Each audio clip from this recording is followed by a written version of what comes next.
被赦免，前途光明，罪债已经付清。耶稣流血，受痛苦为我救赎，死里复活，完全胜了坟墓。我心坚信，耶稣的完全解决，耶稣是我永远的遮蔽。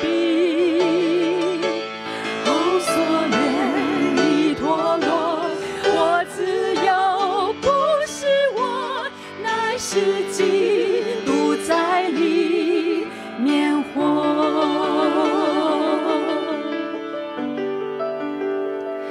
一心上阵，我要跟随主耶稣，是基督在里面活，乃是基督在里面活，乃是基督在里面活。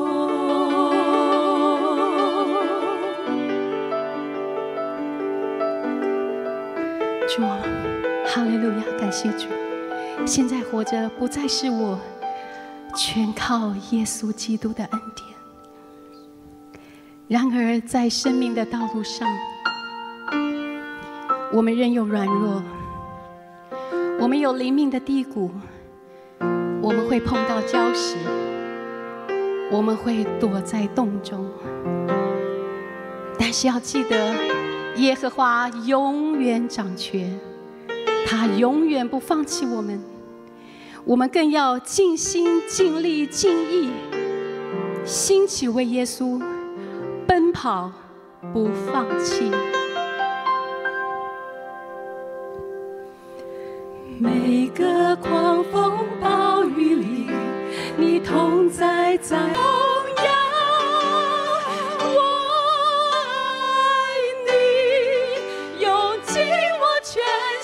全意全力，荣耀高举你的名，我跟随不怀疑，我爱你，用尽我全心全意全力，在这爱的路程里，我跟随不放弃。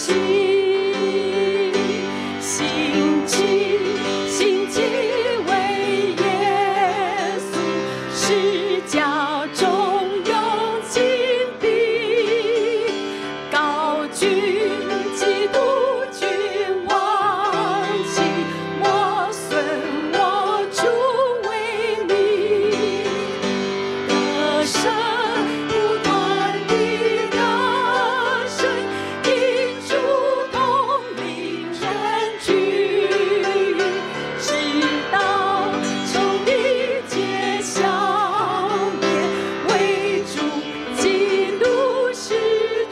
兴起，兴起，兴起为耶稣遵守号召军令。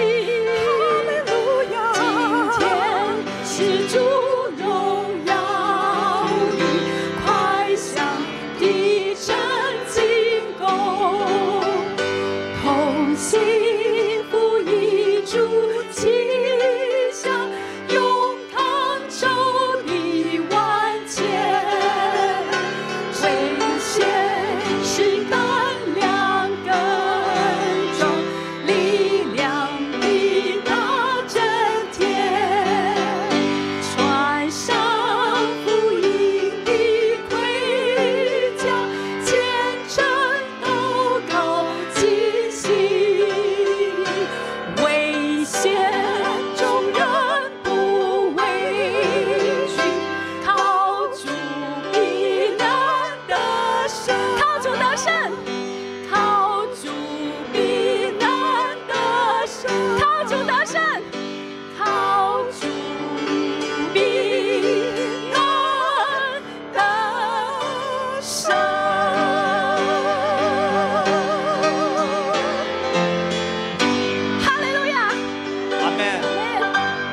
我们依然站立，我们一起祷告。我们的神，我们的王，你的名是何其的美！你是那一位创造宇宙诸天的神，你也是按照你的形象和样式造我们的那一位。在我们活着的时候，我们要纪念那造我们的主。主啊，我们真的是何等的感恩！你是那样的爱我们，你爱到一个地步，竟然可以舍弃你最爱的儿子耶稣基督，为我们这些罪人而死。你看我们为宝为尊，主啊，就求你，你用你的话，用你的灵，将你百姓的心意夺回，让我们看到在基督里，你已经赐下那一切属天的福气，一切美好的祝福，不让你的儿女沦于被掳于巴比伦，被这个世界所俘虏，让我们看得见基督里面的丰盛，基督的宝贵，基督是我们的生命。主啊，我们要在你的面前认罪悔改，为着我们贪爱世界，为着我们懒惰，我们在属灵上的自满自义，主啊，你都知道。就求你借着你的话，借着你的仆人，能够把我们的心意带回转到你，来转向你，因为你是那一位爱我们的主，是那一位拯救我们的主，是那一位牧养我们、肯为我们舍命的大牧人。主啊，求你来复兴你的教会，复兴你的儿女，好让我们的生命越来越有主耶稣基督的样式。我们若与你同死，我们也要必与你同活。我们的祷告奉耶稣基督的名求，阿们。弟兄姊妹请坐。下面就是于牧师的正道的时间，我们把时间交给于牧师。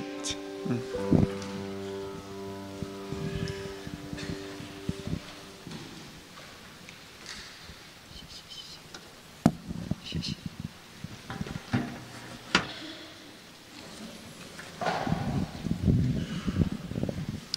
弟兄姐妹们早安。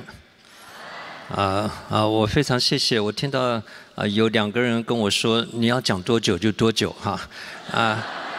但是他们也很有爱心，都没有说时候到了你们都会走光那我想今天是主日，我希望我尽量节制我的时间，能够照着计划能够结束。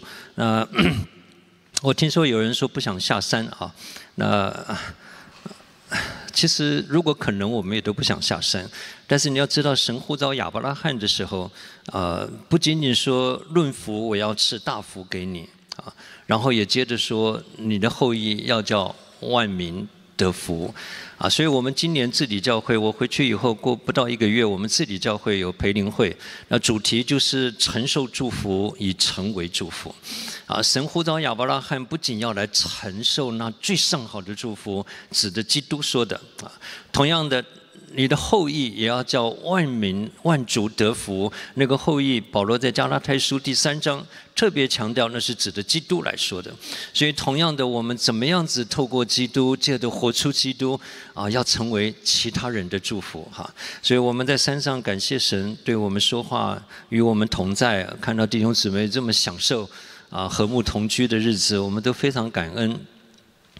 但是恩典不能被我们扣留要恩上加恩的秘诀就是我们不扣留神的恩典能够在各处显扬那因认识基督而有的香气，能够帮助人该活的活起来，该死的要叫他死能够让整个世界或是我们接触的范围里面的人都能够受到影响。今天时间过得很快，这是最后一堂这一次我们主题是讲什么？考你们不要都忘了新造生活的再思我想我们都知道自己在基督里是新造的了，但是很多的时候我们就忘记了一个新造的生命该过怎样新造的生活。所以借着几个很简单的问题来刺激我们，来提醒我们看看我们到底今天是不是活在新造的里面。那除了任牧师讲的你信这话吗？强调这个复活的重要。那我自己这边已经讲了3堂一个是神问我们 Where are you？ 那这个时代是希望主常常提醒我们，到底我在哪里？我是不是一个活在神面前的人？我跟主之间的关系是不是第一手的、真实的、持续的、新鲜的、深入的？这都是我们的挑战。那第二个问题呢，是耶稣说：“你们说我是谁？”那弟兄姊妹，我们如果真认识耶稣，没有人不会爱耶稣的那真认识我们所信的是谁？我想我们在基督里面就要享受那测不透的丰富因为一切的祝福天上各样属灵的福气都在基督里面赐给我们，而且基督成了我们的生命，让我们在地上可以过完全不一样的生活，活出完全不一样的见证所以我们需要来认识他，竭力追求认识他那第3个，昨天晚上讲的什么？昨天晚上我讲什么？不要马上就还给我了对，那个到底你要什么？那我们还剩下的日子，希望不要浪费，对不对？生命是神赐给我们的礼物，我们怎么过好它，是我们要献给神的礼物。所以我们有一天都会去见主的所以神还把日子留给我们，其实是他把机会留给我们。以赛亚书43章7节讲到，我们凡称为神名下的子民，是为着他的荣耀被创造的、被造作的、被做成的。不仅仅讲到我这个人存在的目的是为着神的荣耀，我所有的经历和遭遇背后的解释也都是为着神的荣耀。所以当一个东西受造的时候，造它的人带着一个目的造了它，而这个受造的如果失去了它该有的功用和价值的时候，就是丢掉它嘛。就像我一支笔怎么写都再也写不出来，那我就只好丢掉它，我换一支笔。同样的，我这个人如果今天不是为着神的荣耀的话，神其实很可以把我们丢在一边的，因为完全违背了，失去了他造我们的目的和价值，我们完全辜负了他在我们身上的爱跟那个伟大的计划，他很可以就把我们放在一边的。但是你发现神还把日子留给我们，就是把机会留给我们，所以我们要为了剩下的日子，要在主面前带着感恩的心要一天当一天用。刚刚唱的诗歌讲到，我知道他要带领我直到路中，而且呢，我也知道在此日复一日，他在改变我当然我们很难看出来从昨天跟今天我有什么改变除非你这2天有非常 dramatic 的改变那当然我们一般不太容易说昨天跟今天看出有什么不同。但是一个真正在长进、认真在长进的人，他里面会有一个说不出来的踏实感，因为他知道他在走一条路，是神在亲自教育他，耶稣在这里带领他，真的是万事都在效力，要叫我们得益处等一下我会特别回到这一节的经文。所以一个人真正长进的人，他里面有一种说不出来的踏实。虽然他有困难，虽然有挑战，虽然环境有很多的不顺，但是每一天对他来说都是宝贵的，因为他知道他在干什么。所以Spurgeon 这个施布真牧师他自己活的年日不长不到60岁。他曾经讲过，他说延长生命的秘诀在于不浪费时间，而且把它用于具有永恒价值的事情上。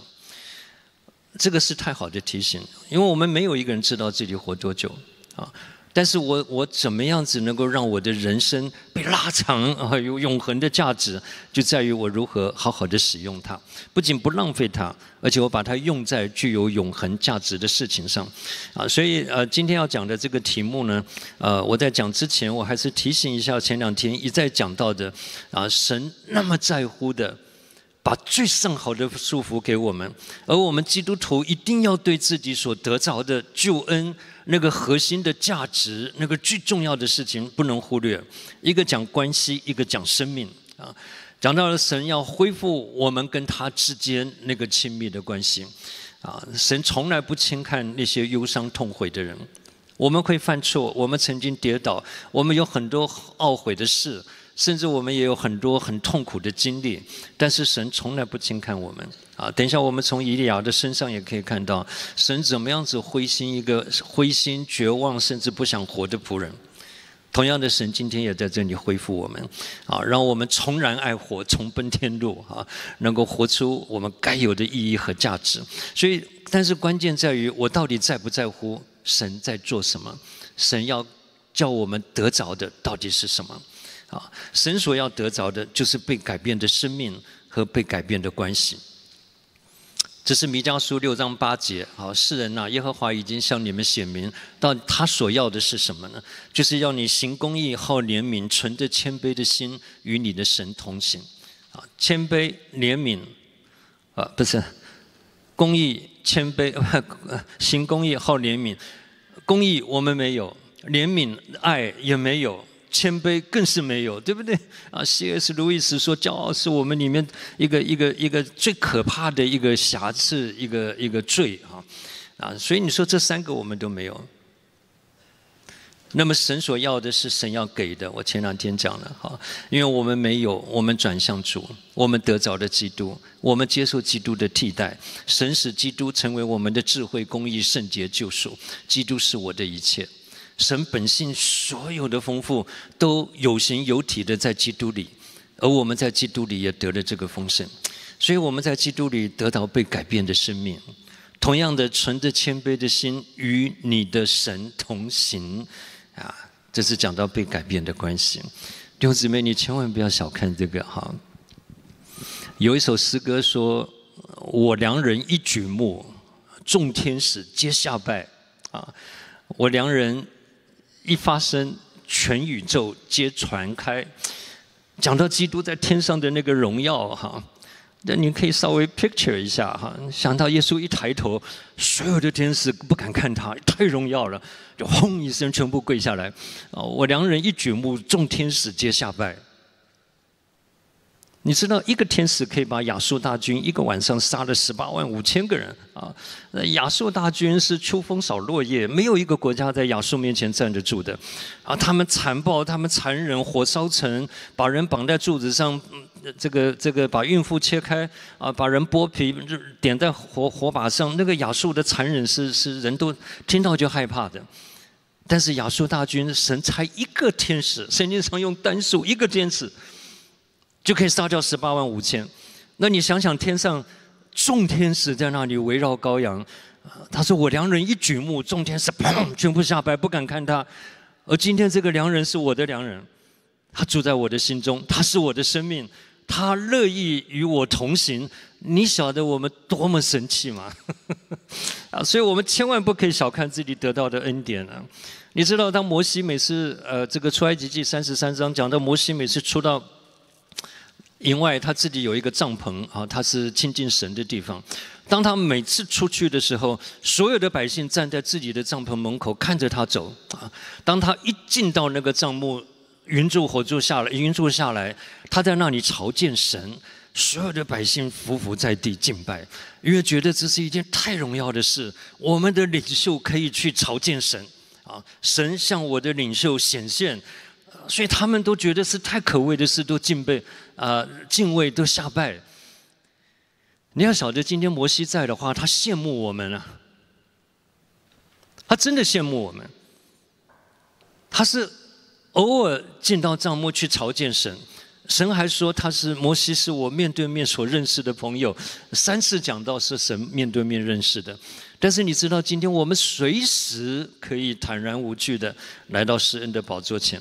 哥林多后书3章17节那里讲到我们的心几时转向主，16到18几时转向主，帕子几时就除去，我们可以敞着脸见着主的容脸，那是 whenever。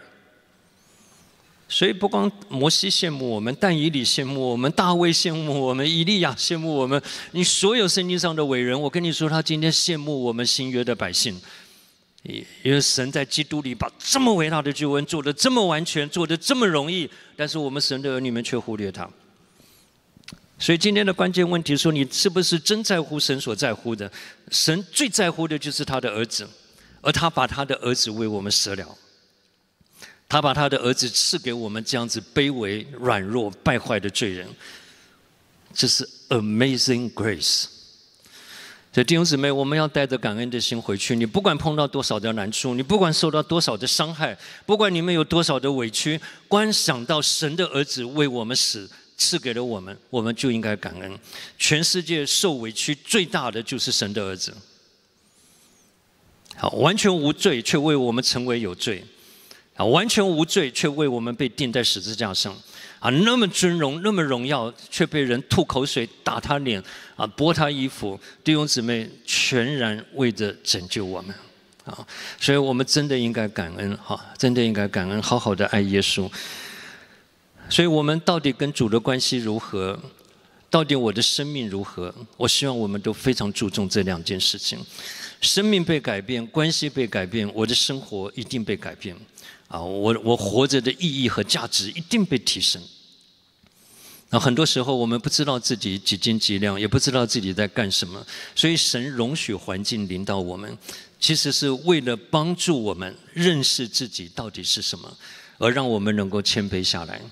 啊，你觉得你很谦卑，神就安排一些让你不能谦卑的人。有一天你爆发出来，你才知道原来我没有谦卑，我没有温柔。以前就听过一个见证，那个姊妹从小到大，人家都说她温柔，啊，个个看见她就说巴不得我将来老婆像她一样啊。但是有一次神就安排的环境，让她整个脾气爆发到她自己都不敢相信，她才知道那个不是她。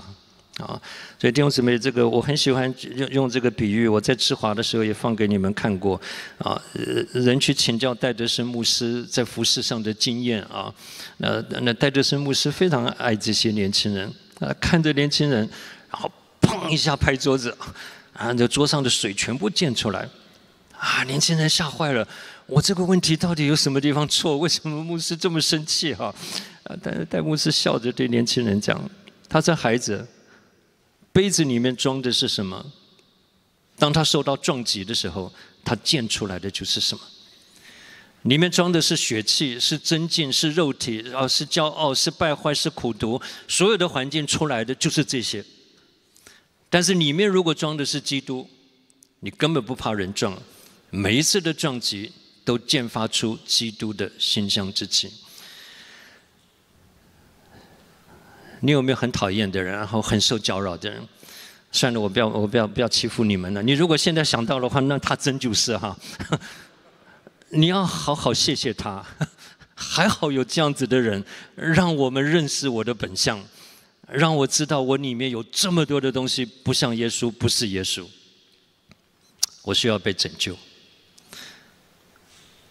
神对约书亚说：“你年纪老迈，还有许多未得之地。”未得之地多的呢，哈！圣经上这么多的应许，我们没经历；圣经上有那么多神圣的托付，我们没有去完成。但是我常常提醒弟兄姊妹，从经历上来说，我们的未得之地常常就是那个最容易搅扰我们的人事物，因为这些最容易刺激我愤怒，让我不舒服啊，让我讨厌，让我埋怨，让我批评。其实这些东西，这些人，神打发来，都像一面镜子一样。在提醒我们，我里面这么多的东西不是耶稣，我需要被改变，我需要接受基督的替代。啊，所以有一次我在教会里面问弟兄姐妹哈，啊，如果你周围的人都对你很好，从来不跟你说直话哈，那你这个时候要跟他说，都是你害我长这么慢。如果你旁边坐的这个人呢，是常常让你不舒服哈，要逼着你长进的，你要回头说谢谢你哈，委屈你了，借着你我生命可以成长。你现在要不要跟隔壁讲一下？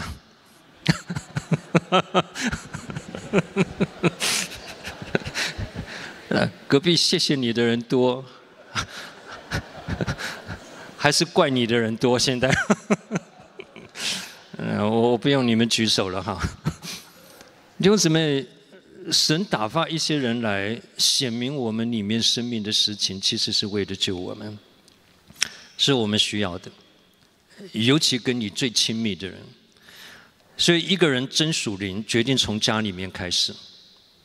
你不可能说我在教会里面跟每一个人都属灵，就是跟我家那个人属灵不来，啊。当然，的确很难，的确很难，因为没有一个人像配偶一样走到我生命最深之处，进入我生活最细微的地方。你不会在弟兄姊妹面前翘着二郎腿看电视喝啤酒，但是你在你老婆面前你会，对不对呀？所以今天也难怪对方那么受苦，不能容忍我们。但是我觉得一个真实属灵的挑战，应该是从我周围的人开始，让我们的见证从中心到圆周能够影响出去。好，所以这个都是一个提醒。对不起，好。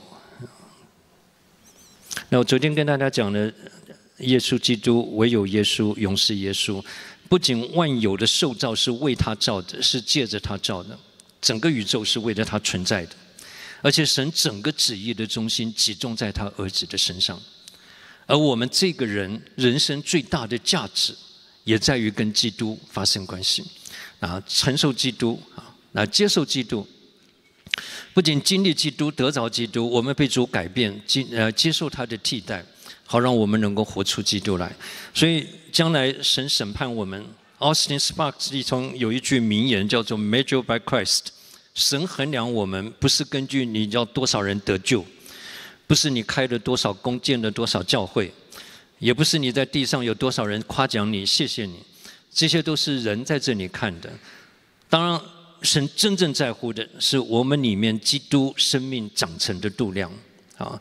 不仅仅有基督内住，基督要成型，而且要满有基督长成的度量。所以使徒行传17章说，神已经设立了一个人，要借着他按公义审判天下。所以将来神审判万有，不是道德什么什么什么标准，神是借着一个人 ，a living person， Jesus Christ。神借着基督来衡量我们，到底我经历了多少基督，我得着了多少基督，我活出了多少基督，基督在我里面的度量到底有多少？这是神要向我们来要账的哈。所以今天你不要去比我的背景，受过多少教育，我出身不好，我没有读过神学，我又没有蒙召，我恩赐又不好，这些不是神衡量的标准。神衡量的就是他所给你的基督，到底你得到了多少？我们每一个人都得到了基督，这是最公平的事情。每一个人都得到了基督，关键是在于我去见主的时候，我带了多少基督长成的身量去见他，那这是挑战啊！所以这是我们要在乎的。所以我第一天晚上也放了这个图，这是我最近很多的时候我会讲的信息。我们要不光要知道基督是无比的基督，这 incomparable Christ， 没得比的，没有一个人事物可以跟他比。但是不能停留在理性上的认识，所以我特别加了经历，我们要来经历这位 incomparable Christ， 无可比拟的基督。所以我用3句话提醒弟兄姐妹，因为这3句话一直在我身上审判我、提醒我、光照我、安慰我、帮助我。第一个，享受基督的内住，他的内住把基督的生命、基督所有一切的丰富都带给我了，而且把神的同在永远带给我，他住在我里面，我不敢不敬虔的说赶都赶不走哈，他真的就是不会走。他是我的生命，他永远跟我同在。接受基督的替代，每一天的生活都在显明我里面多少是基督，多少不是基督。换句话说，多少有永恒的价值，多少没有永恒的价值。也可以说，多少是经得起火的，多少是经不起火的。有一天有火发现，要来试验我们个人的工程。许多的东西，我以为是一个宏伟的建筑，哪里晓得火一烧一点都不留，因为都不是基督。所以我们一定要在主人面前要很认真的去面对这个事哈。第3个就是活出基督的荣美。穆安德烈讲过，要一个不信主的人把基督接到他心里面去，那是一个很难很大的挑战。同样叫一个已经有基督在里面的，能够把基督活出来，这是一个更大的挑战。你阿不阿们？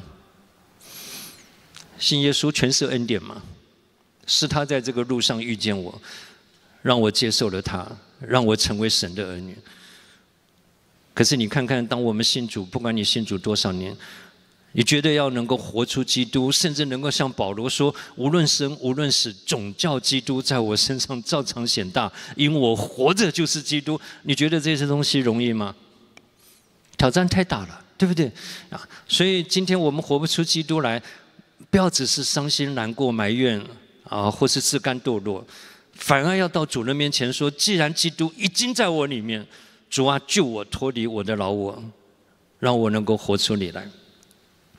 这是我们该有的祷告。好，你看我前言又讲这么久，现在讲我今天的题目，第4个题目。这个复习也很重要了，对不对？不然我讲完的你们都还给我了哈。这个马可福音说，种子撒下来，飞鸟立刻来哈，请你注意，立刻来，而且吃尽了，一点都不留给你。日头出来枯干，一照立刻枯干了。所以你要晓得，不光神对我们说话，神要给我们祝福，旁边有仇敌不甘心我们得到神的话，不甘心我们得到祝福，所以一得到他就要来偷的，要来抢。盗贼来就是偷窃、杀害、毁坏。主来是叫我们得生命，得的更丰盛。好，这一堂你在这里做什么？What are you doing here？ 如果你看英文的话，他不光只是问说你现在在做什么，现在进行式啊，不是问你过去，也不是问你将来，问你现在。他不光是说 What are you doing， 而且加了 here， 就是包括在这里，包括你回到家以后，回到你的老窝，回到你的工作，回到你的或是回到你的病房。我所在的地方，我所处的时刻，每一个神都在乎。他问我们 What are you doing here？ 所以我真巴不得这些话都是对我们常常是提醒。我说神问话从来不随便问，每一句话都是一针见血为了光照我们，为了救活我们，为了提拔我们为了赐福给我们。所以我们对神问的每一句话都要很在乎，而且要很认真的回答。好，那这段的经文，我想我们很熟了。时间的关系，我们不多说，我就是用以利亚的故事。那么他在加密山上大得胜，对不对？不光400个巴力先知，还有450个亚瑟拉的先知，他一个人在山上那样子的勇敢面对他们，然后有一个大的得胜那没想到第2天就听到耶洗别的恐吓所以他就起来跑了这个跑到罗藤树下灰心疲倦，在那里求死我想这个故事我们都很熟我这个那这个我等一下再回来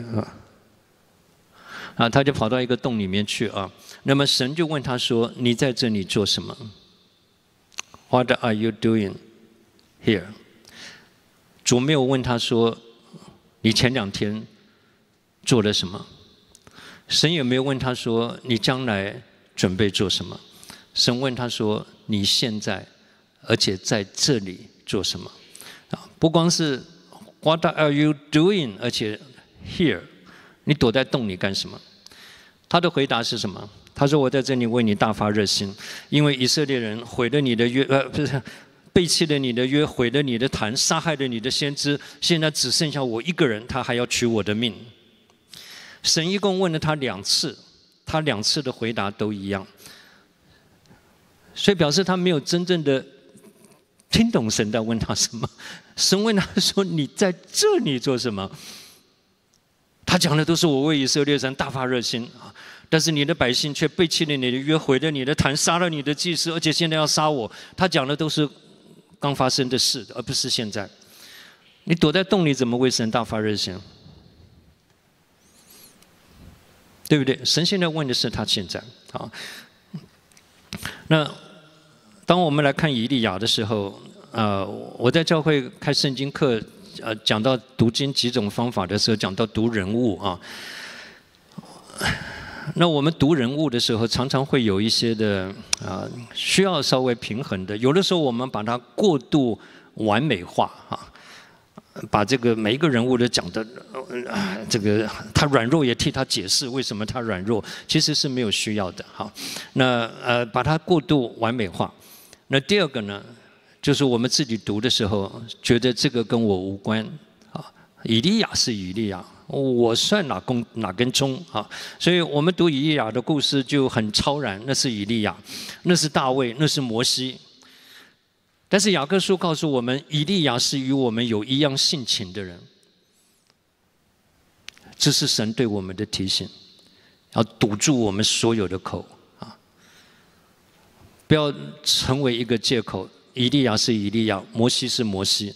当然，我不是说我们要骄傲自比摩西，千万不会误会我的意思，而是神不要我们用这样子的理由而不肯把自己交给神。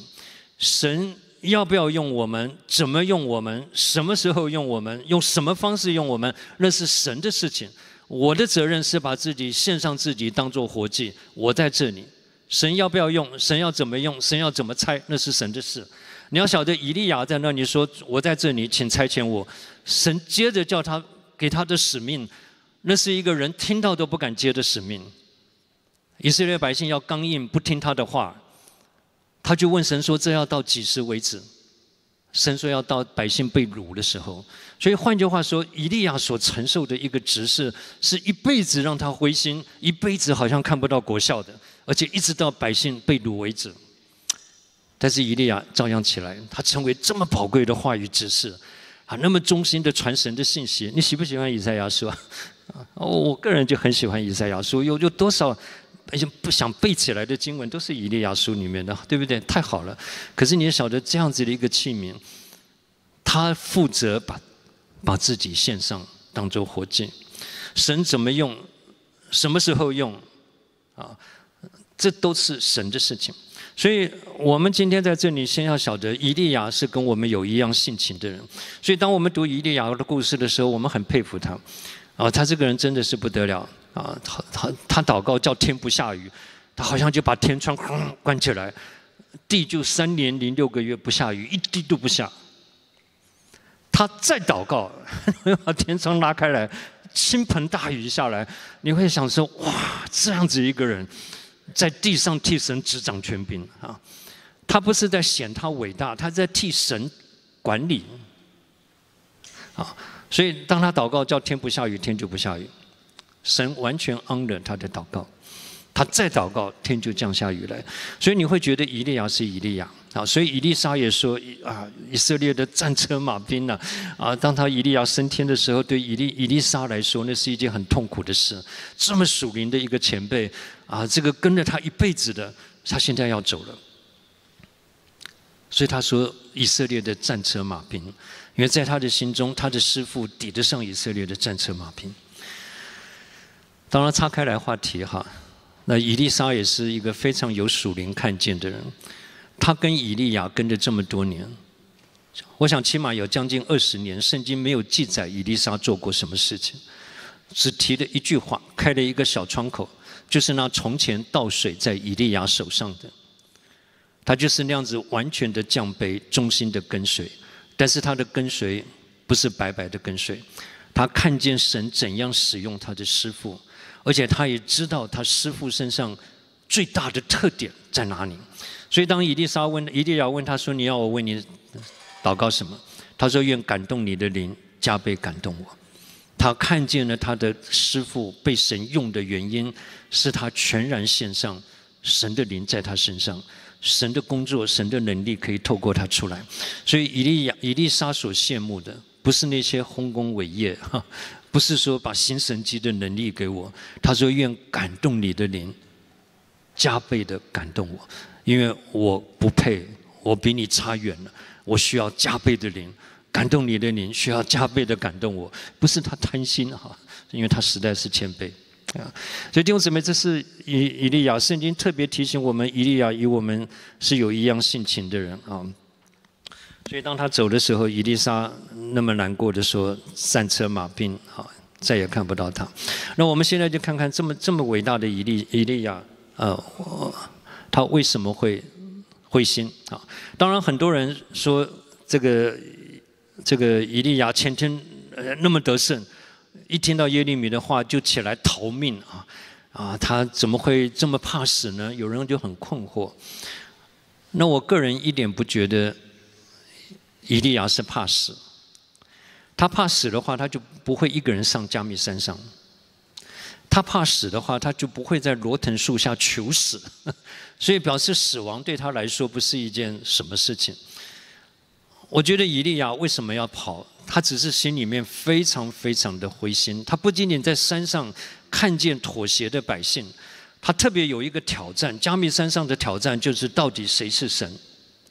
他说：如果耶和华是神，我们就当拜他；如果巴力是神，我们就都来拜巴力。百姓一言不答。已经妥协到一言不答，所以这件事情其实让他心里面非常非常的受挫折。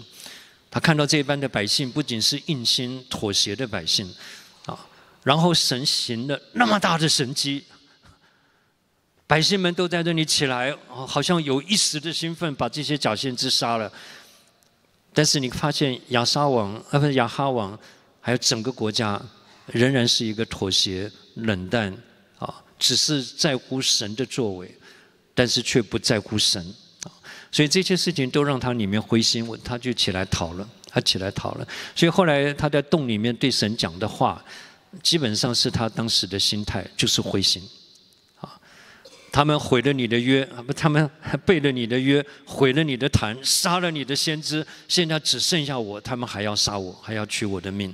那是一种非常孤单、沮丧、失望、无奈，在一个服侍神的人身上。我想在座很多人，当然有不少是牧师、传道人，也有很多是教会的长老、教会的领袖在服侍主的事情上，碰到孤单、失望、沮丧，甚至受伤的经历是一定有的，一定有的那问题是在于我们要去如何处理我们的灰心和沮丧。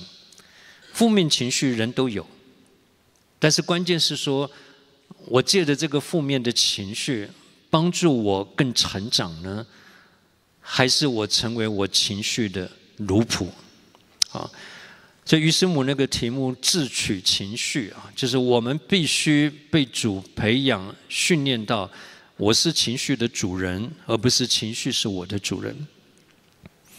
同样的高科技，包括 AI， 包括互联网，所有的东西，我们必须是它的主人，而不是它是我的主人。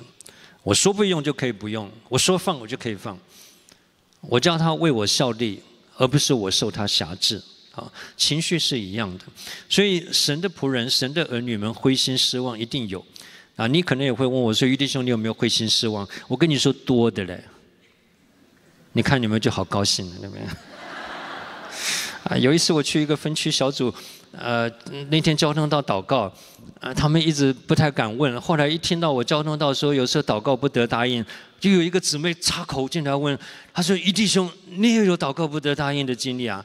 我说多的嘞，哇！他们全场笑起来，好高兴比我讲这个培灵信息还高兴。听到我也会有祷告不得答应，我说多的嘞。我说原谅我说我说我祷告不得答应的经历比祷告得答应的经历多了。哇！那天他们真的好感恩他们觉得他们自己不孤单，原来你也有祷告不得答应的经历。我说当然有。我这祷告不得答应，都是神在教育我们。如果你认真的话，每一个祷告不得答应的背后都有原因。你如果对神认真，神对你认真，你真的去找出来我为什么祷告没得答应，你发现你的生命一定成长。那个原因很多除非我要再讲一堂课，你们时间不够祷告不得答应一定有原因。而你不能够任凭他不得答应，让神回答我们，让神光照我们，让神显明到底什么地方出了问题。那如果神的显明不是问题不在我们，而是信心需要经过熬炼，那我就学习安息在他的应许上，等候他的时间这些都是挑战啊，都是学习。如果我在5岁的时候发现身上长瘤，我知道这个瘤要跟着我一辈子，我跟你说，我很可能就活不下去了，因为信心不够嘛。可是当你在主人面前，一步一步的，神照着我们的度量，照着我们的这个日子，他把够用的恩典和力量给我们，就让我们不仅能够穿越旷野穿越流泪谷，而且你在一路上你都经历到他多么信实，他真的是听祷告的神。好，那我有些东西要跳过去了哈，我已经跳到哪去了？这是罗藤树下，你看神那么体谅。给他，这是真正的矿泉水哈，天使送来的，而且还有一个炭火烧的饼，哎呀，想到都很羡慕哈。这是神预备的食物，神那么体谅他，神没有责备他，说你为什么跑掉？你多丢我的脸啊！神不是这样子的神。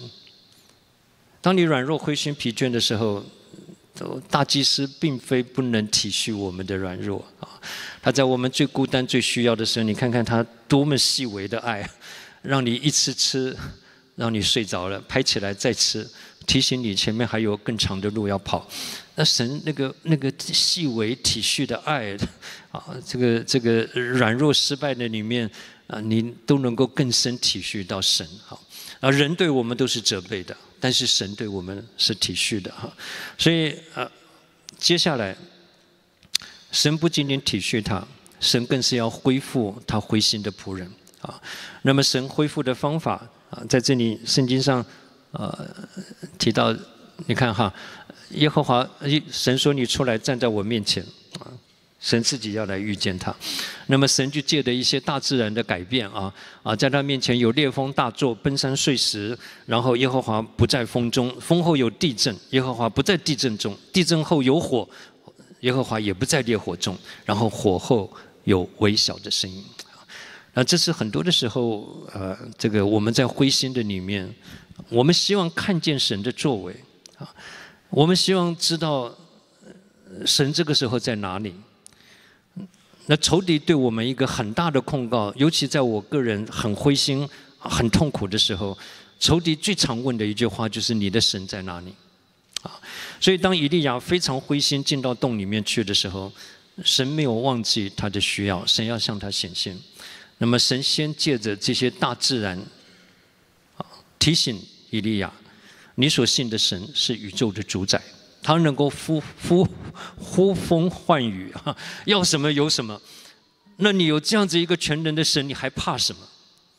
但是接下来是另外一种的方式来恢复他，就是针对他里面现在真正的情形。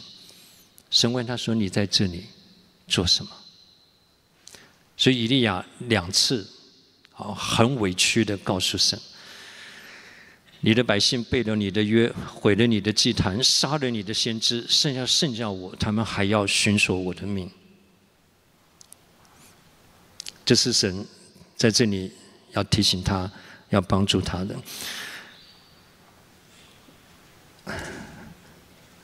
我就不讲我个人的经历哈，我讲2个例子，就是在服侍主的人非常灰心疲倦的时候，神怎么恢复他。一位是焦元年牧师我个人非常非常敬仰他。我们以前40多年前，我们教会请他来讲过道。那他那次来我们教会讲道的时候，他就举到他很早就来美国，因为他的因为师母有一个很特别的心脏病，就到 Houston 去治病那个时候根本没有什么中国人，更很难找到中国餐馆。他在医院里面呢。那焦师母动了一个大手术以后，什么东西都不想吃所以焦牧师就很着急，问他说：“你到底要吃什么？”那我非常能体会，因为我79年在纽约，我爸爸妈妈也不在，于师母也在台湾，那时候我们还是男女朋友，所以我动了那个手术，然后又被切歪了所以这个心情很不好那医院所有送来的菜，我几乎原封不动的退回去所以我那时候体重一下子掉到115磅而已骨瘦如柴。那我当然现在不会告诉你我多少磅太多肉了所以医院饭食部的主任亲自到我的病房来问我说 ：“Mr. Yu, what's wrong with our food？” 啊，你为什么都不吃？为什么都退回来？那我也不好意思说你们怎么会做成这样子的菜哈？同样一块肉被他们做成的，你一口都不想吃。那菠菜，照理说我们中国人蒜蓉菠菜或是什么菠菜都很好吃，它是用清水蒸的，乌漆麻黑的，没有味道的给你送来，你根本连吃都不想吃。好，那我前一阵子我的侄女住院，她寄照片给我看，我说你是哪家医院？我下次一定要去住哈。伙食好太多了，我那时候住的医院伙食你一点都不想吃，真的没胃口，真的没胃口。所以焦师母也跟焦牧师说我不想吃，他说那你要吃什么？焦师母说我想吃点白饭，配点白菜，顶多有点白斩鸡，300。焦牧师说你叫我去哪里给你找这3个？他们讲完话没多久，那天外面有一个弟兄高高的个子走过去又来回，后来进来了。哎呀，他说焦牧师你们在这，我找不到你们，然后说听到你们在这里，然后就很关心，我就他从达拉斯开车到 Houston 来看他。他说我在达拉斯那里开了一个餐厅。啊，因为我不肯卖酒哈，所以我的生意都不好，非常辛苦，所以我也没带什么好吃的哈，就是一点很简单的东西来给你们。你们真的智慧高人一等的哈。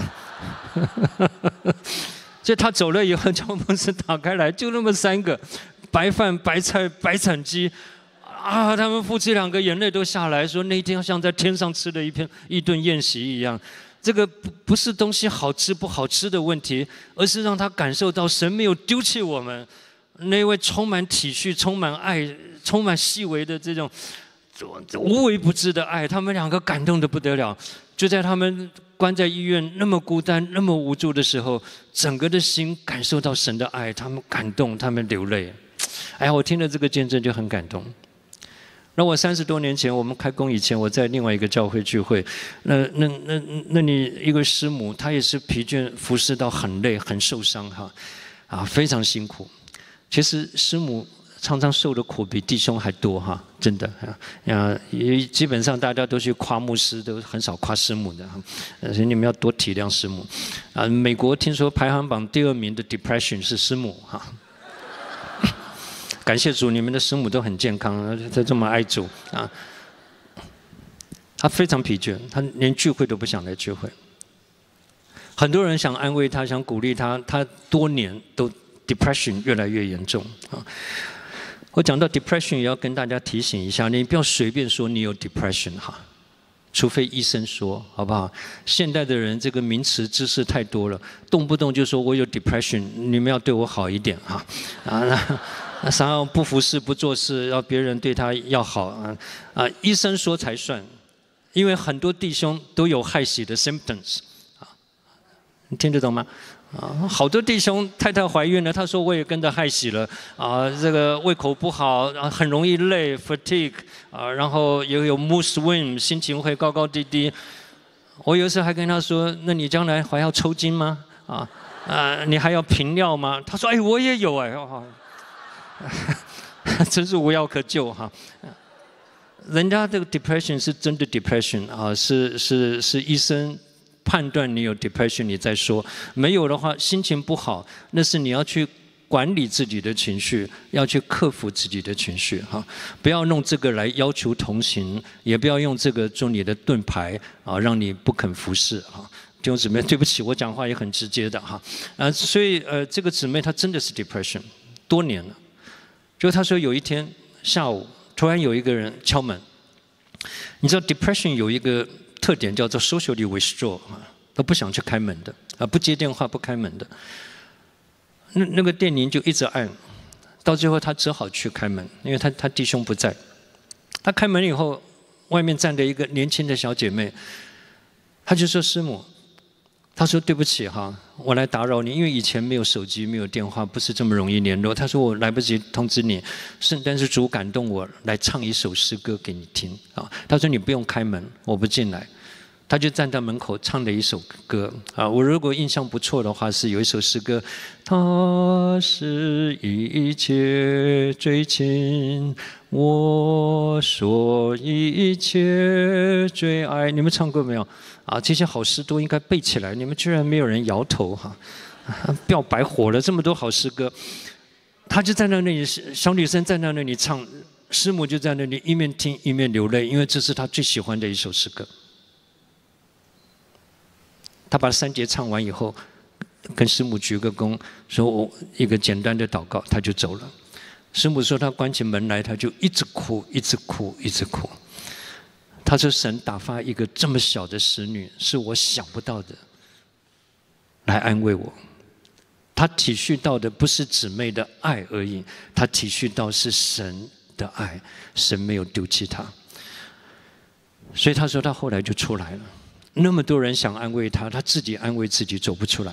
但是神知道如何能够叫一个这么大的先知，躲到洞里面的先知，神可以把他招出来。我不管今天你是不是全时间，或是在教会有没有担什么责任，从你的洞里面出来，因为神不希望我们一辈子躲在洞里，让他用他的方法把我们招出来。因为神在乎的是 What are you doing here？ 你可能从前很爱主，从前是教会的 worship leader， 是教会的什么长职，或是任何的或是传道人。但是弟兄姊妹，神在乎的是我现在是不是一个活在神面前、活在神心意中的人。我自己都跟神讲 I quit， 讲了好几次，真的累。真的累，但是神知道怎么恢复，神怎么帮助我们啊？好，所以在这里我说，受伤、疲惫，甚至跌倒都是难免的，但是不能被他打倒，不要停留，早点出来。啊，我放这个图是因为以前我讲过一个故事，有一只老鹰也是飞得很累以后，在冬天啊，他看到河上面有飘着那些大块的浮冰啊，所以他就降落在一块大的上面，他想休息一下。就在他休息，这个冰块沿着河一直流，因为他对附近很熟啊。那么流到一个悬崖峭壁，成为瀑布之前，他就想好，到了那边我就飞起来。哪里晓得，当这个冰块流到悬崖边的时候，他要展翅上飞的时候，发现他的脚被冰块截住了，所以整个跟着冰块下去，粉身碎骨。我们要休息，神了解，但是休息是为了重新得力，让我可以重奔天路，走更远的路。休息不是成为我的借口，更不让我在休息中让惰性、让灰心、让自我取代了我这个尊贵的生命和人生的使命。所以软弱、跌倒、灰心都是可以理解的，但是不能久留，一定要起来，一定要起来。我们要向神祷告，那等候耶和华的一定会重新得力。少年人会疲乏困倦，强壮的会全然跌倒。不管我过去多爱主，多么强壮，我们都会疲倦的。但是那等候耶和华的，他必重新得力，他要如鹰展翅上腾，他们奔跑不再困倦，行路不再疲乏。因为每一次的重新出发，都让我里面对内住的生命、内住属天的大能有更深的经历和认识，有更深的依靠，让我跟从前就更不一样。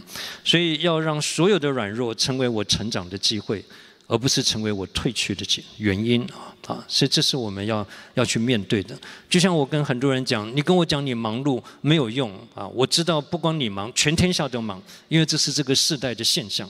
关键是你如何去面对你的忙碌，这才是挑战。我怎么样靠着加给我力量的，靠着够用的恩典，我在世界却不属于世界，我不容世界的王来辖制我。我怎么样在这一切的事上，我还是让主居首位，我有正确的优先顺序，我永远让主居首位。这是我们的挑战，而且这样子的压力应该是促使我们成长促使我们在主人面前跟从前不一样，而不是让我退后让我 surrender 让我在这里无可奈何啊，这是我们要有的挑战哈。所以你看这个底下，神就对他说：“你回去，从旷野往大马士去，到了那边高哈薛，然后又高耶户，又高以利沙。神愿意使用一个逃避的先知啊，God of the second chance 啊。当然以利亚是灰心，他并不是犯罪啊。那我们有很多人犯了罪了，神还是永远给我们机会。”关键是在于我是不是真正彻底的认罪悔改归向神，不光只是承认罪而已，而是要悔改啊！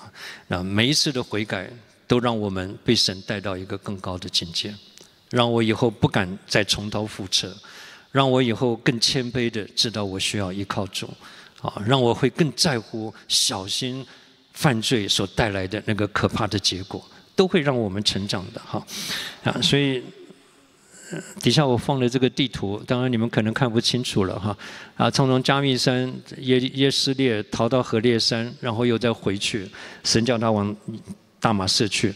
啊，这是我在教会讲道的时候，我说软弱可以，不要拖太久，离开神难免的，但是不要离得太远啊，免得你要回来，你要花加倍的功夫哈。你看他跑那么远，他如果就跑在附近。啊，像你们这边有个湖，才离教会半个小时，要回去容易多了，对不对？结果他老兄一跑到加州啊，所以要再回来要花多少功夫啊？所以软弱也不要自己任凭太随便。很多人在软弱的里面就给自己开了很多的门，结果罪越陷越深啊，那个 depression 越来越重啊。可以软弱，可以灰心，甚至可以难免跌倒。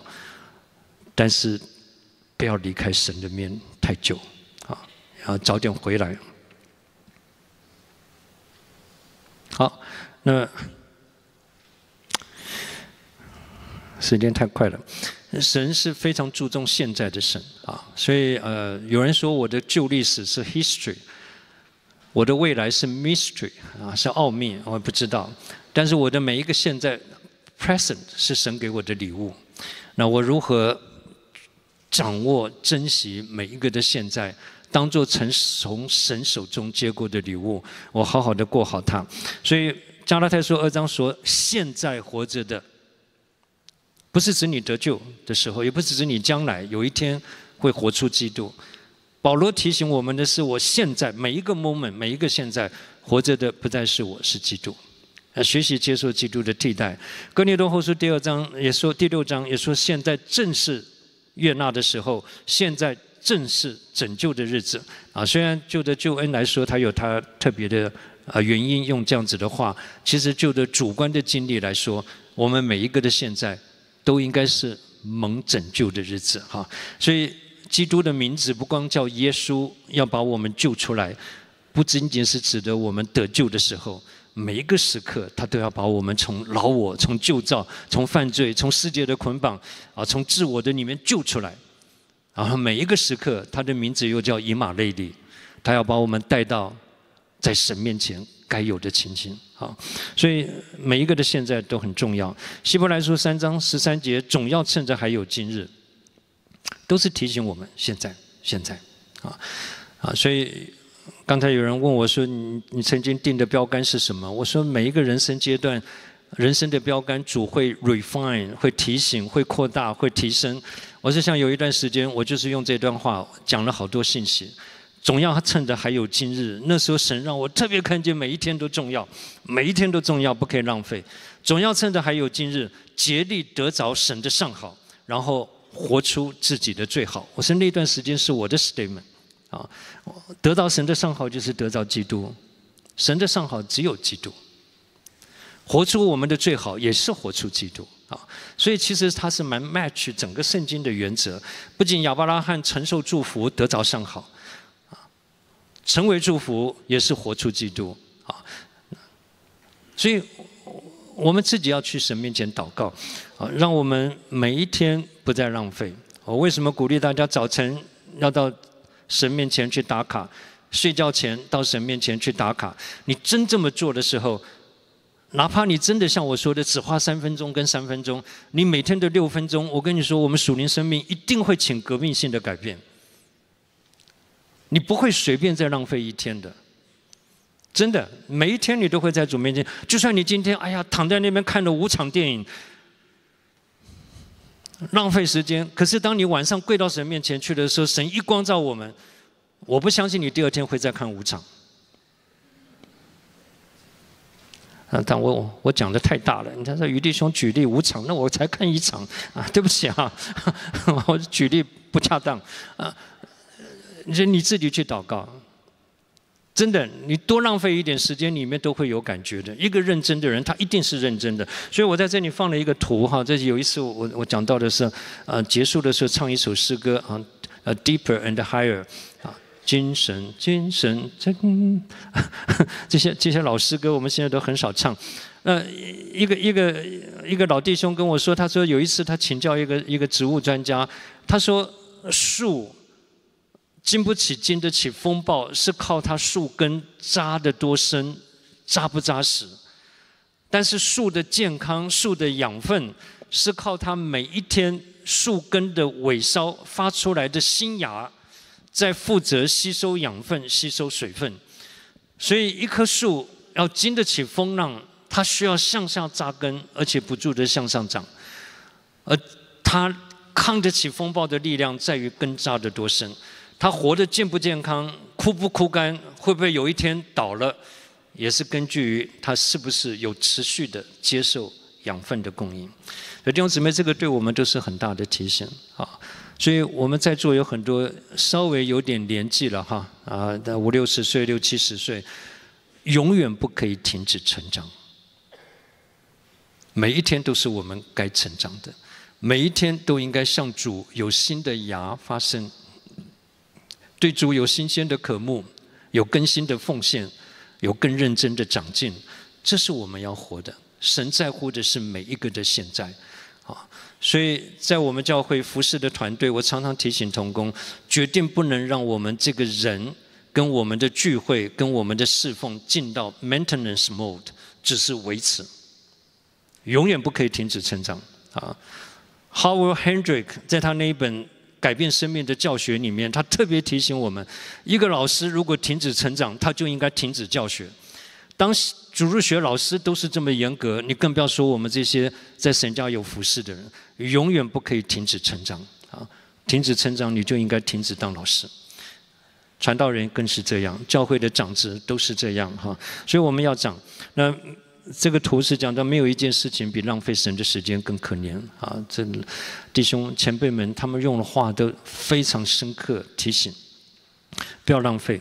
那我挑的图，这个人特别是站在秒针上面哈，当然我没有让你每一个秒钟每一秒都紧张啊，但是他爱惜的光阴就是到一个地步 ，every tick tock 都在提醒他，其实时间在过去，生命也在过去，我到底有没有得到主啊？右上角我放了一个日晷啊，夕阳无限好，人总会结束的。所以我们一定要趁着还有今天好好活。那这个是讲到基督是一切，又在一切之内。神让基督充满万有。然后罗马书8章特别又说，万事都互相效力，为了叫爱神的人得益处。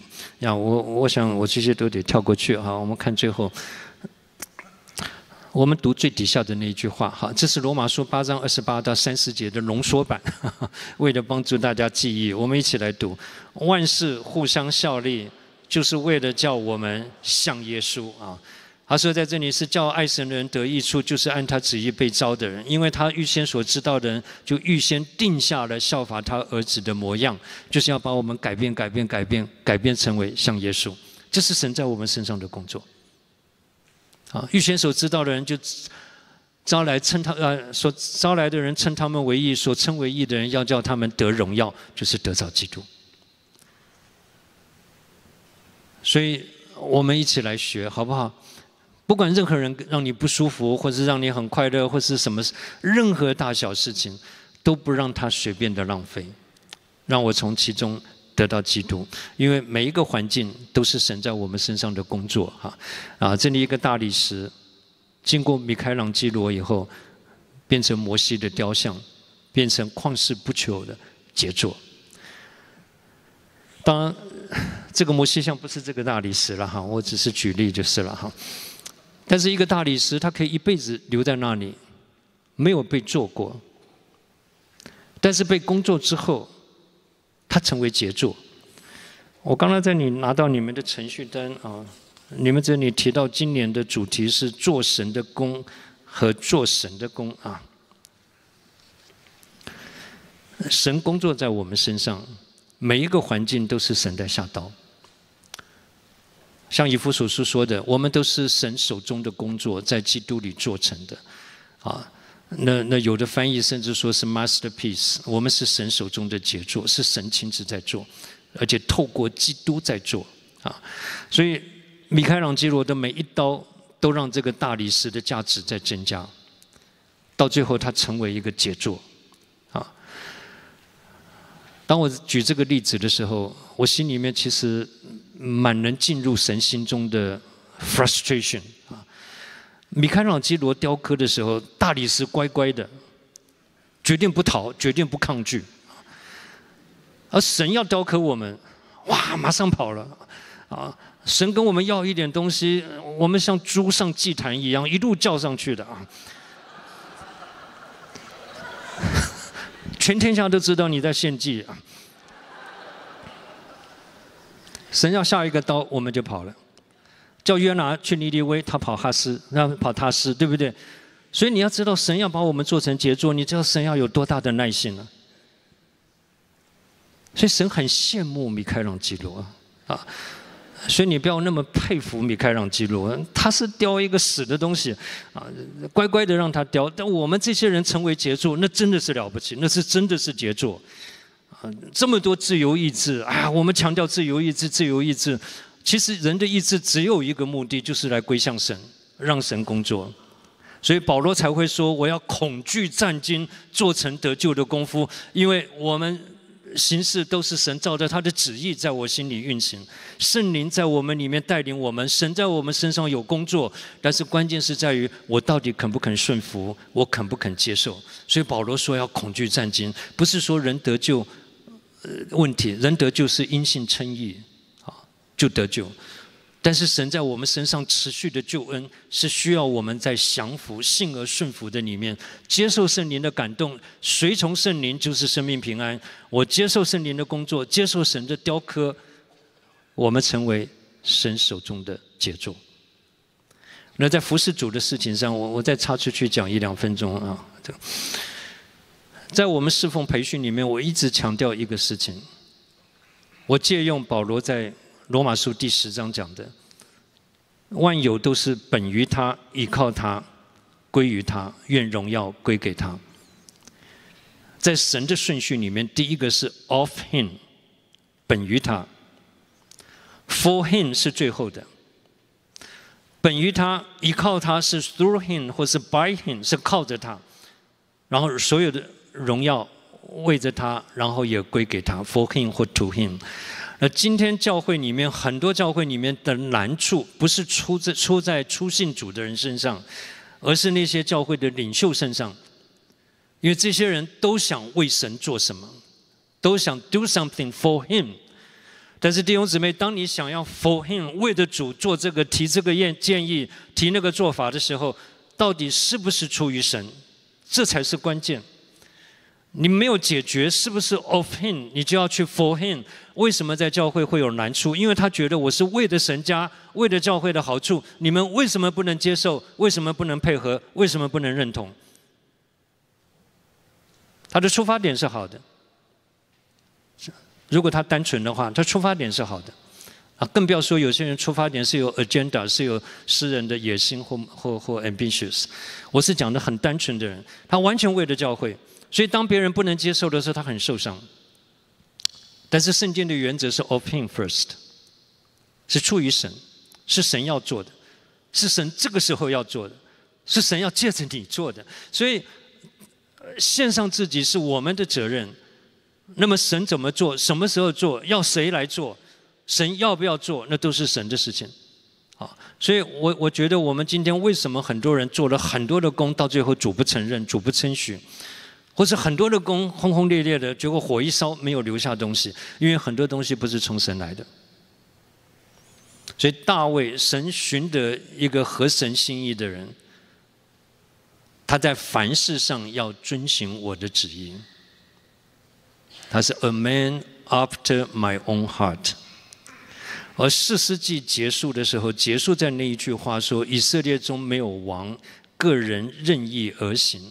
中文翻的好像任意妄为，所以我们觉得我不是任意妄为。你去读英文的翻译版 ，everyone 都照着自己认为对的去做。你会说，于弟兄，难道我要照着我认为不对的去做吗？啊，那这是你误会我的意思。我从来没有说你要照着你认为不对的去做，连你都认为不对的，你还要去做什么？啊，问题是说，连你认为对的，在神眼中不见得是神要做的，或是不见得是神这个时候要做的，或是不见得是神要借着你做的，那是神的事情。这是挑战啊！对不起，我这些话如果你们听得不舒服，请你们包容我。我是讲圣经的话，我也不希望我们白费功夫。所以保罗也怕自己空跑，怕自己徒劳。他希望做到最后，我们好像明光照耀，在这个弯曲悖谬的时代，把生命的道表明出来，真是活出基督来。好，我底下的东西我就不讲了哈，时间到了。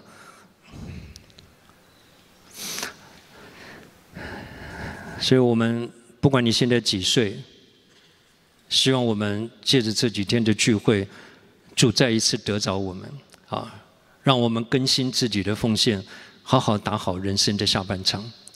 人生的下半场，一个作者，我想很多人都知道，我20多年前就读过他的书。他是一个美国很成功的企业家，基督徒。他的儿子为了体会人生，跑到美墨边界去，想要去体会、了解这些偷渡客他们的情形，没想到一去就没回来啊！他就遇难，爸爸花那么多钱雇直升机、雇搜救队，到最后发现儿子死了。所以这个爸爸在这个遭遇里面，他就醒悟过来啊！他写了这本书《人生的下半场》。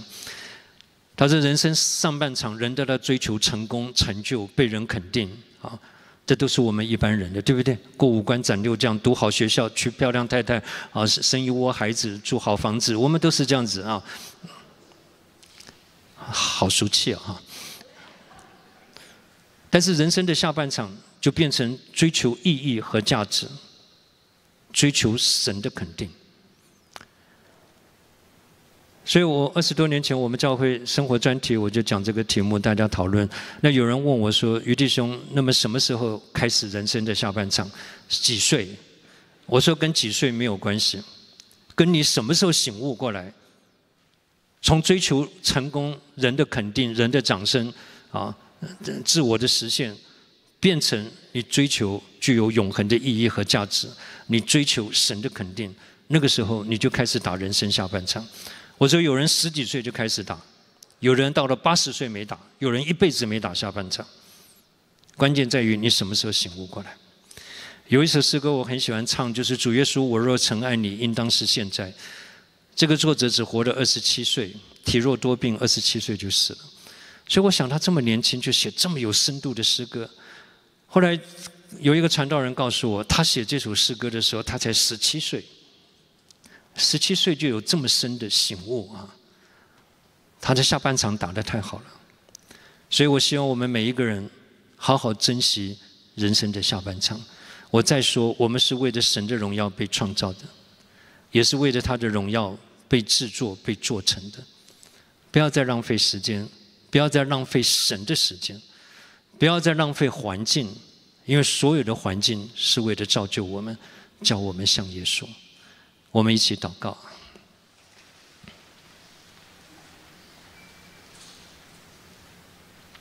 主啊，时间会过去，但是你的同在永远不离开。万事万物都在改变，耶稣不改变，神的旨意不改变。主啊，帮助我们在这个弯曲悖谬的世代里面，我们还是靠着你的恩典站立得稳，好像明光照耀，把生命的道表明出来，好让我们不空跑也不徒劳。主，我们在这里为着活水福音教会，也为着星光教会，我们向你感恩。主啊，你得着他们，让他们在这块地上真是成为金灯台，在这里为你发光。我们不仅传福音，我们更是活出福音来。我们不仅传基督，你让我们每一个人都成为耶稣基督道成肉身的见证人，从我们里面能够活出基督的馨香。祝福我们，让这些话语不随便过去，让我们听到，我们也信到，我们也行到，更是让我们可以活出来。谢谢你，为了过去几天我们感谢你，为着未来我们信托在你的手中。祷告感谢，奉主耶稣的名，阿们。回应诗歌，我请你们来唱，好吧？你来带。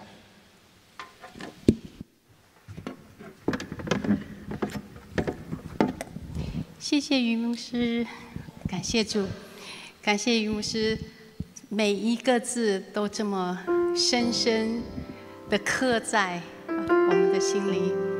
我们真的是甚愿我们每个人，不管我们的处境为何，能够好好的为主打人生的下半场，让我们能够忘记背后，努力面前，向着标杆直跑。因为现在活着的不再是我，而是基督在我里面活着。我们一起起立唱这首回应诗歌，不是我，乃是基督在里面活着。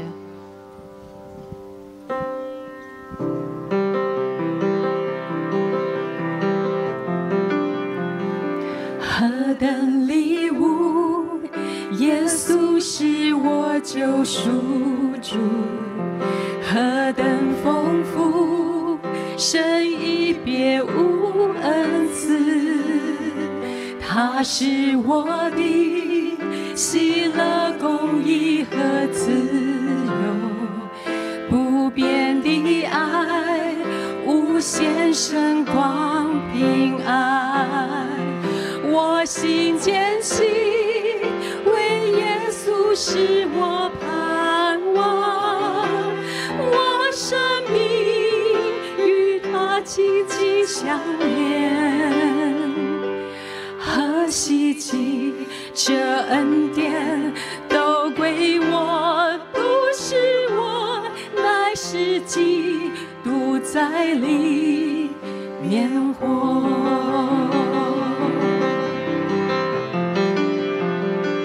黑夜虽深，但我不会被丢弃，因我救主永远在我身边。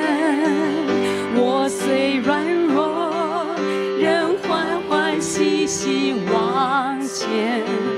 我的缺乏，显出他的大能。我心坚信，我牧者必保护我，他领我走过死荫幽谷。哦，黑夜要过去，我的神不是我，乃是基督在里面活。惧怕，无有惧怕，我知我已被赦免，前途光明，罪债已经付清。耶稣流血，受痛苦为我救赎，死里复活，完全胜了坟墓。坚信我罪已完全解决，耶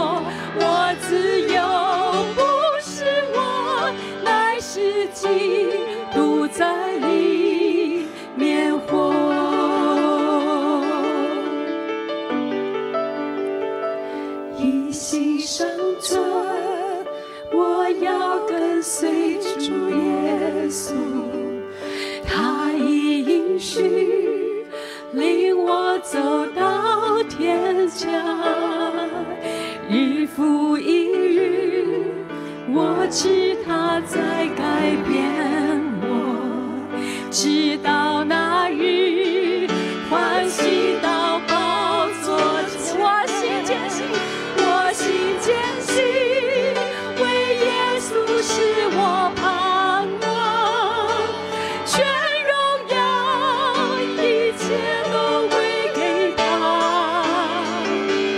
当跑完所有路，我要唱，不是我，乃是基督在里面活。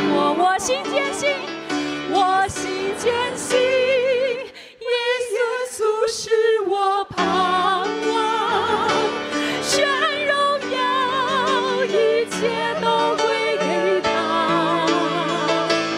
当跑完所有路，我要唱，不是我，乃是基督在里面活。当跑完所有路，我要唱，不是我，乃是基督在里面活，乃是基督在里面活，乃是基督在里面活。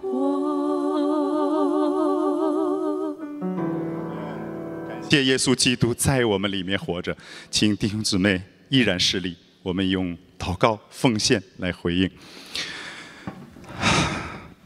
阿爸天父，你是宇宙万有的主宰，你更是赐救恩给我们的神。感谢主，借着耶稣基督赐给我们复活的新生命。感谢你赐给我们如此福杯满溢的夏令会，你召你的百姓从每日的喧嚣中出来，进入你属灵的旷野当中，目的就是要全然的敬拜你，全然的亲近你，全然的享受你，因为你是基督，是永生神的儿子。这是我们所要的，是我们所信的。但是主啊，我们听了这道，信了这道，却如何行出来这道呢？我们更亏欠的是，我们怎样配得去活出这道？我们每天的担子重压着我们，世界的眼光缠裹着我们，疾病困苦吞噬着我们，甚至我们为主大发热心的服事，也可能让我们伤痕累累。我们好想像以利亚一样躲在洞穴里不想出来，也不知道该如何出来。这缺乏是真实的，这软弱也是真实的。但是主啊，是你先爱了我们，并且你爱我们到底。你是我们的阿爸父，你渴望孩子们亲近你的心从未改变。你说我们亲近神的，你就必亲近我们。求你让我们谦卑下来，降服在耶稣基督里，让基督的能力复庇我们，重新得力，如鹰展翅上腾。就从现在，哪怕我们先从每天3分钟的灵修祷告开始，就像于牧师你的宝贵仆人所教导我们的，哪怕我们先从删掉一个手机上的捆绑我们的软体开始，哪怕我们能做的太过的有限，你就赐圣灵的火眺望我们里边每天更爱你的心，我们的生命就一点一滴的从这样的小事上更亲近你，被你更新，更像耶稣。是的，主，我们知道你赐给我们的恩典大过我们本来配得的，你感动我们就操练我们用奉献来回应你的爱。我们所献的不是余粮，不是任务，是我们甘心乐意的把那投生的、出熟的，我们的金钱、我们的时间、我们的才干、我们的全人都分别为圣，摆在你的祭坛上，来建立合一的教会，让更多的人得着基督，活出基督。感谢主的垂听，如此的祷告侍奉，主耶稣基督的名求，阿们。弟兄姊妹，请坐。好，下面是我们家事报告的时间。哎呀，这个实在不舍得进入这个环节，快乐的时光总是过得快一些，实在是恩典太多，真怕一句两句说不清楚哈。首先，我们满心感谢神为我们预备了如此丰盛的夏令会，我们就欢迎我们的老朋友，更欢迎我们的新朋友来到营会当中，与我们一同敬拜。我们感谢星光教会的弟兄姊妹们，跟我们一起来享受这属灵的盛宴。我们一次欢迎，永远欢迎。还是老规矩，我们简短一点，15秒，我们可以唱欢迎歌，然后彼此握手问安。迎你就欢，我们欢迎你就欢迎你，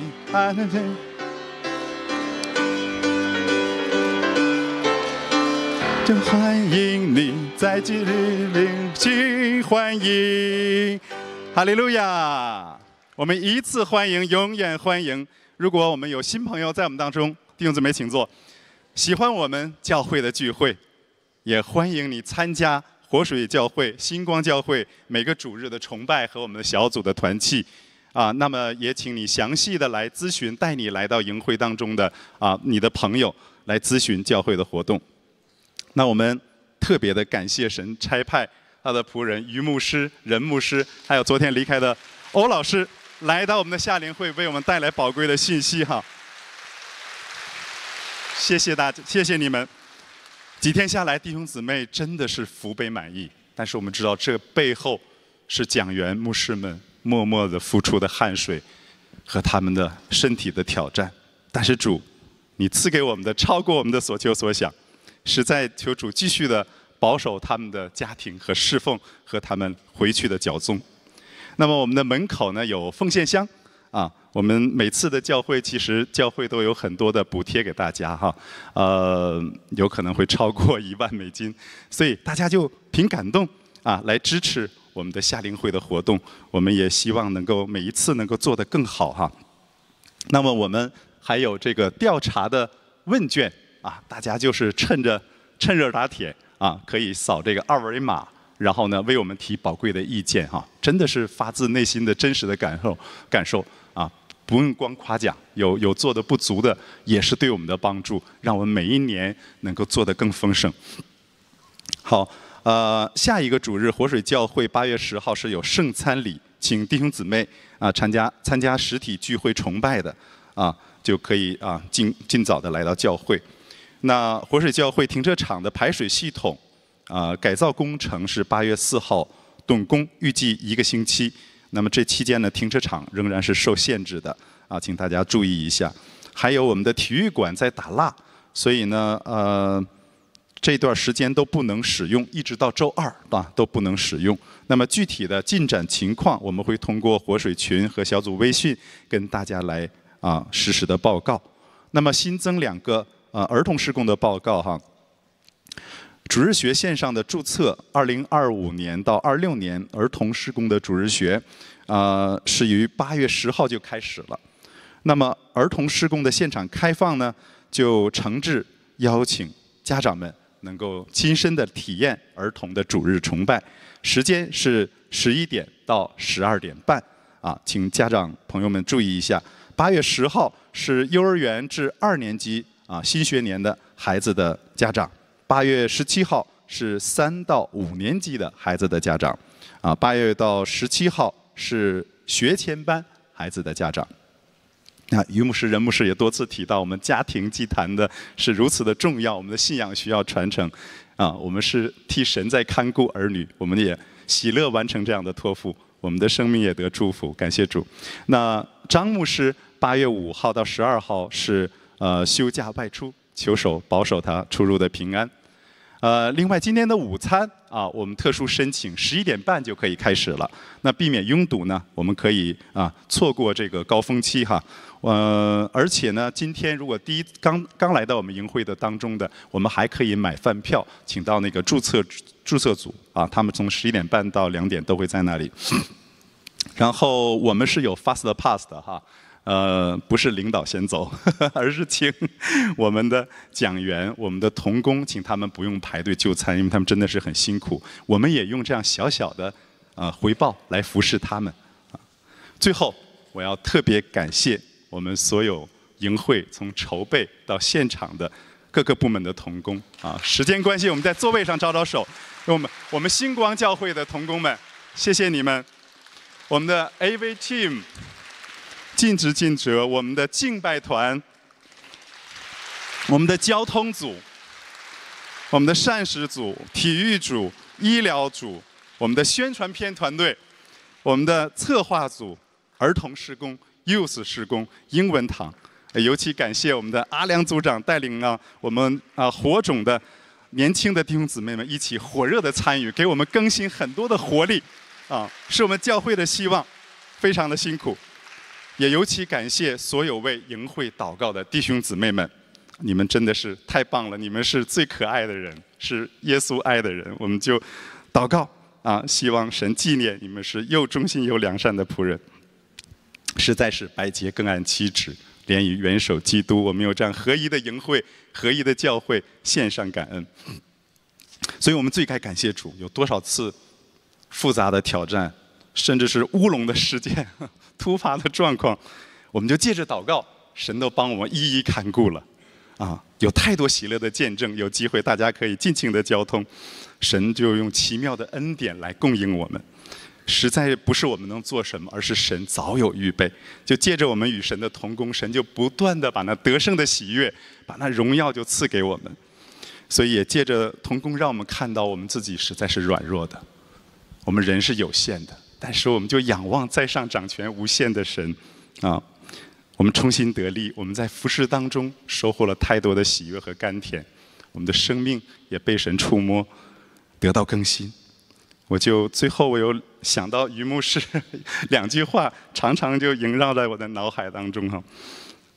凡是与耶稣基督发生关系的，都是大事。学得不像啊。还有一句，要来就来真的。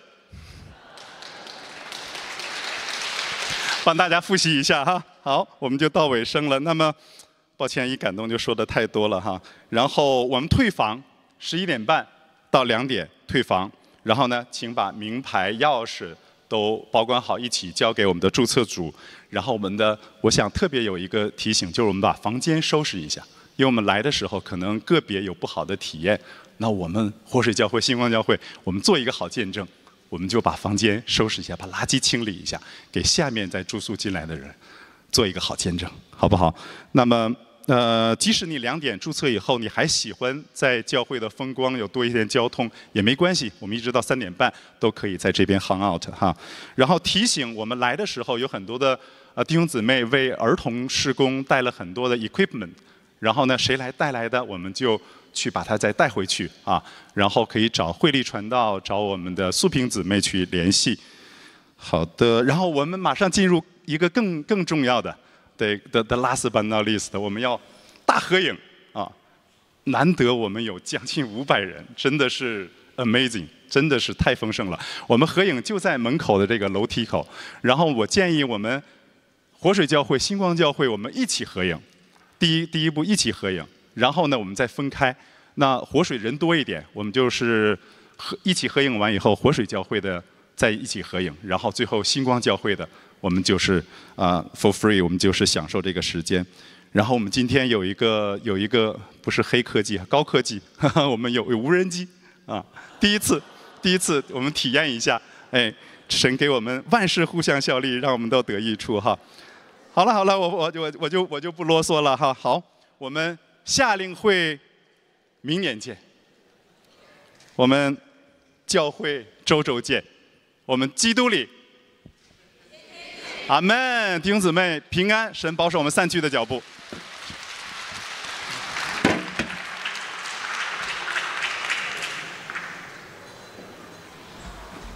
最后我们请于牧师为我们祝祷避会。太喜乐了，都忘了。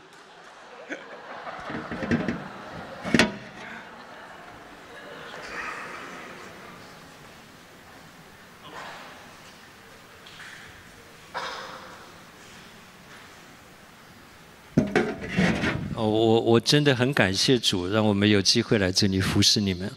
刚刚吴浩弟兄报告说，大家等一下走的时候把房间收干净，哈，也是一个见证。那我听着就很感动，因为我们现在我们自己教会都因为不容易找场地容纳那么多人，而且因为太贵，我们就用自己的教会做退休会。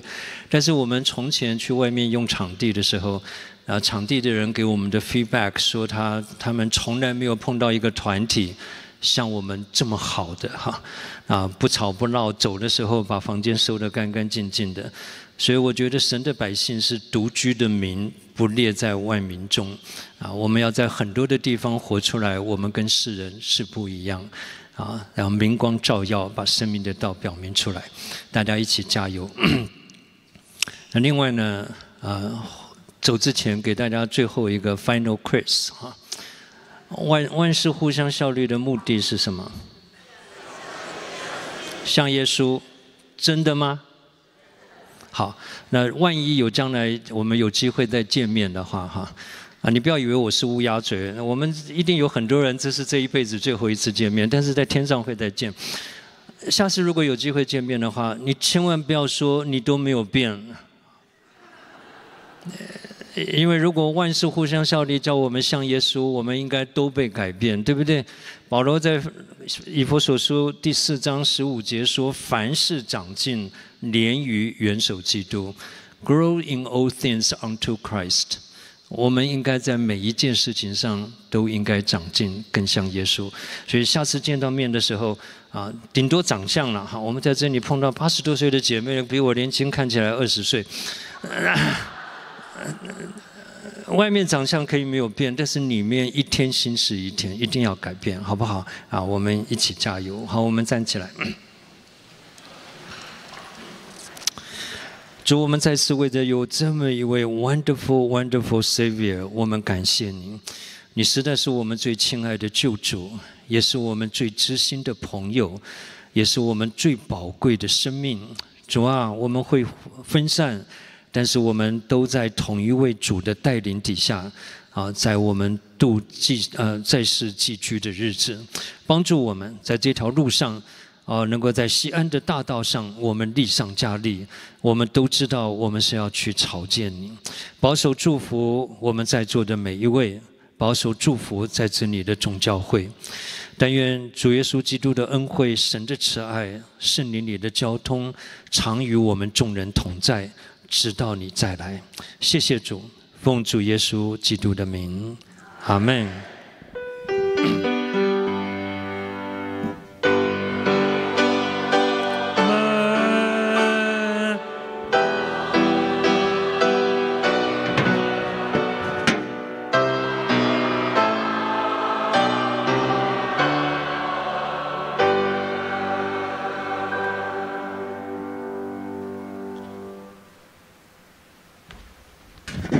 请大家默祷散会。然后我们就不要离开我们就到那个后面的这个楼梯的正门的楼梯的区域，我们有大合影。然后提醒那个小孩的家长们，我们的儿童已经被我们的儿童讲员带过来了。然后之后我们中文堂包括星光教会的，我们就把的孩子就合影之后，我们就把他带走。